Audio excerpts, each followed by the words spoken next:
พี่น้องซุมเจ้าเคยเห็นฟ้าผ่าบ่ฟ้าผ่าส่วนใหญ่ก็เห็นแต่ฟ้าต้นไม้เนาะปังเปียงเปียงปังปังเปียงเปียงปังปังกลางดงกลางป่าอันนี้พาลงกลางสนามฟุตบอลข้าเจ้าเตะฟุตบอลกันอยู่พี่น้องว้ายเว้ามาแล้วขนจิ้งลุกมาเป็นตาย่านคักแท้เหตุเกิดเมื่อวันที่4สิงหาคมพี่น้องเอ๋ยที่สนามฟุตบอลสุไหงโกลกการแข่งขันอันเอฟขับที่สนามสันติภาพสนามบาบูเทศบาลเมืองสุไหงโกลกจังหวัดนราธิวาสพี่น้องเอ๋ยข้าเจ้าแข่ง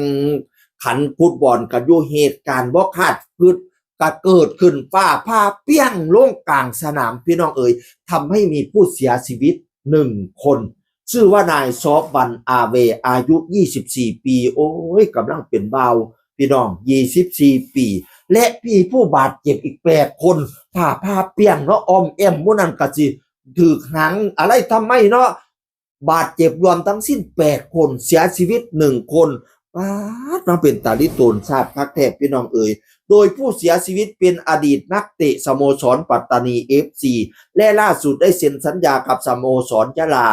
FC เพียงไม่กี่วันที่ผ่านมาก่อนจะประสบอุบัติเหตุสุดเศร้าโอ้ยเนาะสร้างเป็นให้ฟ้าผ่ากลางสนามฟุตบอลสุดเศร้านักเตะยะลา FC ถูกฟ้าผ่ากลางสนามเสียชีวิตหลังเซ็นสัญญาใหม่เพียงไม่นานพี่น้องเอ๋ยแล้วก็มีผู้บาดเจ็บ8 คน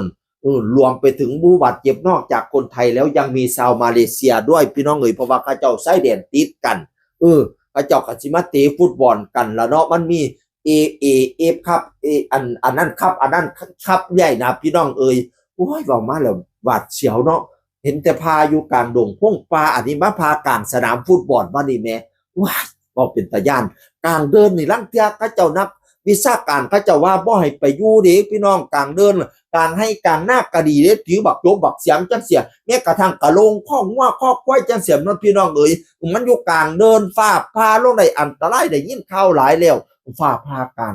อันฝูงว่าฝูงควายก็เคยได้ยินอันนี้ผ่ากลางสนามฟุตบอลโอ้ยบาดเจ็บสวัสดีครับช่างอื่นคนเขาบอกสุฟันครับผม